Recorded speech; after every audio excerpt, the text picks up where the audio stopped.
My own brothers died tragically as well, truth be told.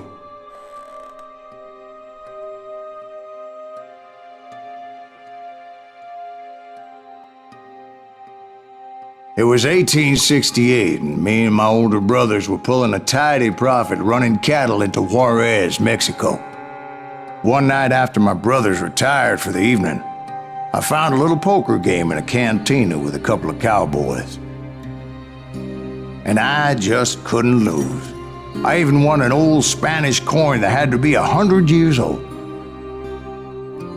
Well, I was mighty pleased with myself the next morning as my brothers and I rode for Texas. But before we crossed the border, those cowboys caught up with us. It was Johnny Ringo, Roscoe Bob Bryant, and another asshole named Jim.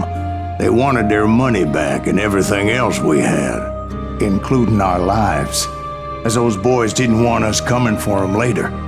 Bob put that old Spanish coin in my mouth and said, "I won't have it said that I left you with nothing, boy." Well, those horses bolted, and there we hung as those bastards rode away. The branch finally snapped under the weight of the three of us, but being my older brothers were bigger and heavier, they were already dead. And right then I swore to myself that I would avenge them. Ringo you know about, but Bob eluded me until I heard he was riding with the Wild Bunch.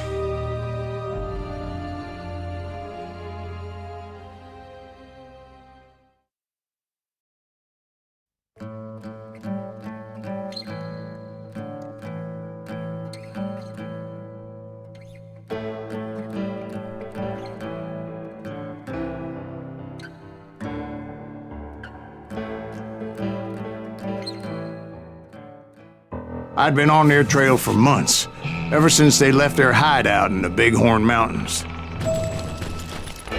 Led by Butch Cassidy, they were a loose association of outlaws who robbed banks and trains from Colorado to Montana. Among them was the Sundance Kid, and that murderous hombre I was tracking, Roscoe Bob Bryant. Were you a part of that giant Pinkerton posse after the Wild Bunch? No, boy.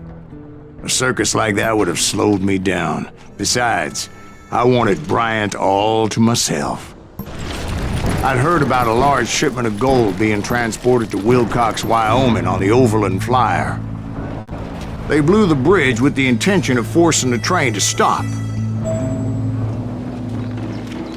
Well, I assumed the Wild Bunch was likely in the still intact part of the train high above, so I had no choice but to make my way up through the passenger cars dangling down. I was determined to make that sumbitch Bob pay for what he did to my brothers.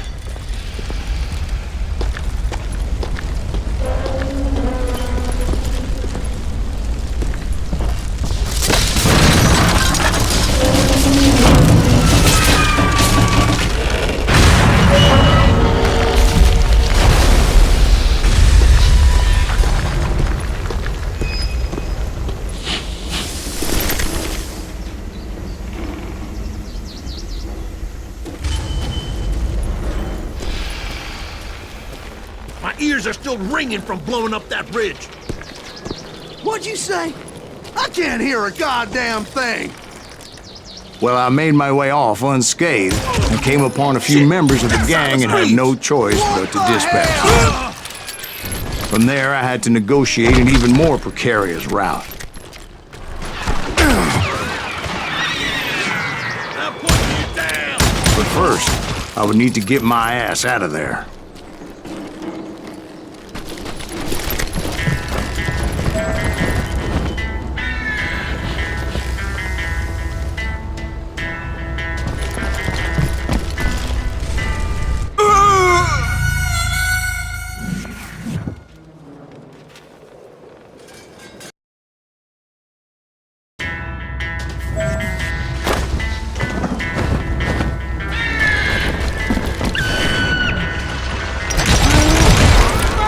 Jumped from the frying pan into the fire as the train was clearly fixing to fall.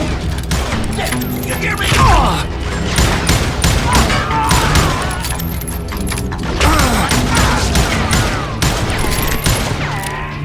I had found the gang, but in order to find old Bob, I needed to fight my way forward past a whole passel of desperados. How is that possible?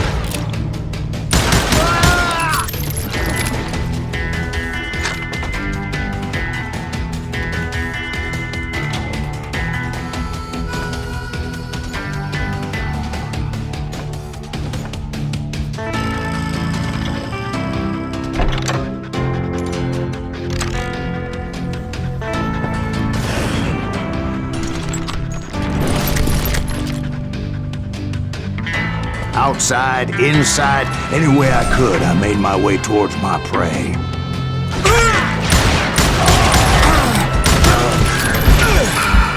Come and get me, you got the guts!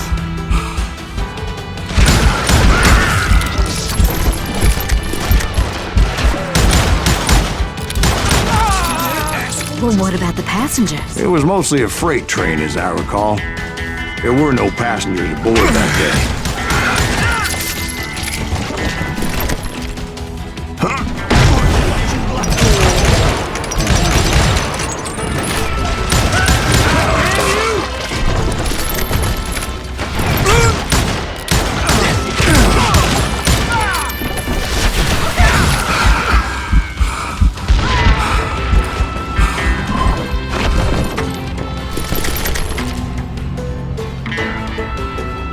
As I mentioned before, I am not fond of heights, but I was too busy dodging bullets to worry about falling to my death.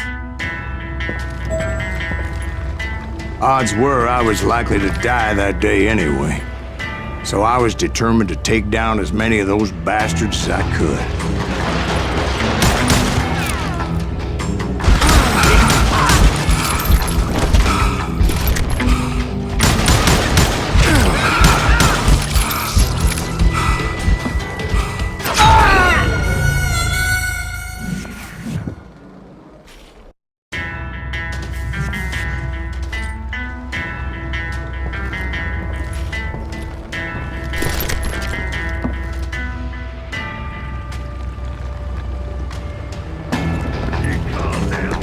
Times it was like shooting ducks in a shooting gallery. The only difference is these damn ducks shot back.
I kept hoping the law would show up and give me a hand. You mean like that giant Pinkerton posse that I read about? Did they come riding in, guns a-blazing to help?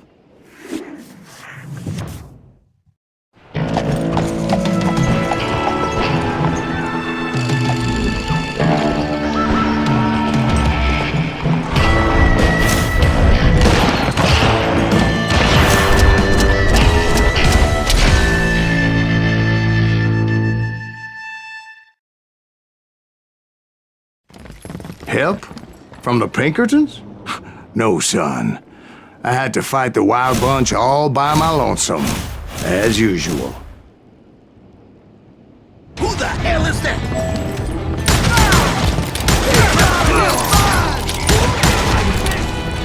Take cover! Retreat! Retreat! Those are my friends you killed!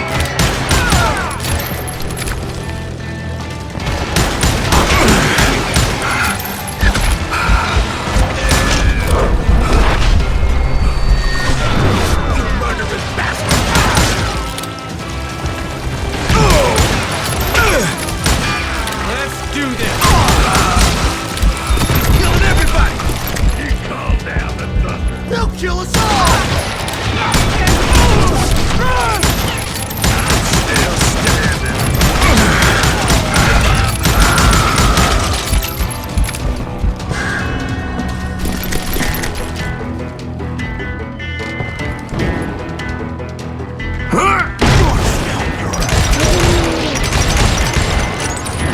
He's almost as good as me. That's right.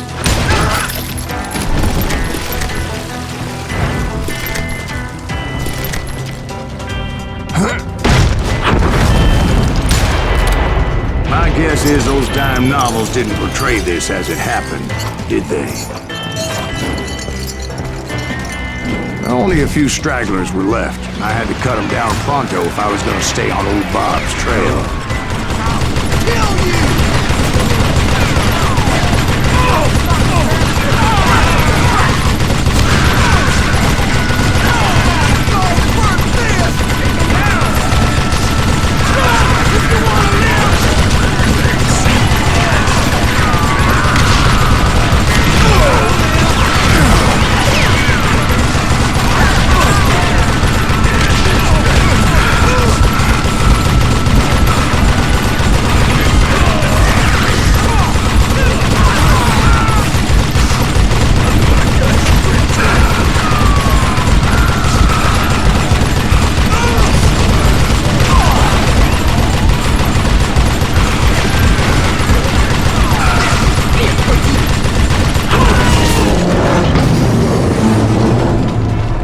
Once I silenced all those guns, I went searching for my nemesis, determined to finally have my justice. But the only survivor who welcomed me was George Flat-Nosed Curry. Who was he? The fastest gun in the gang. Right after Sundance, I mean.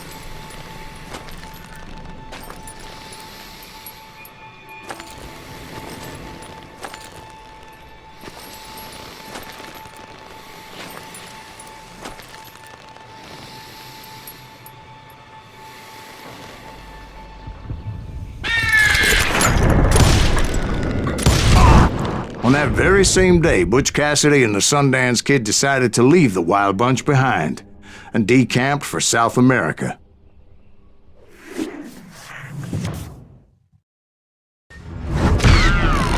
They ended up living down there for many years, but I'm sure you already know all about that.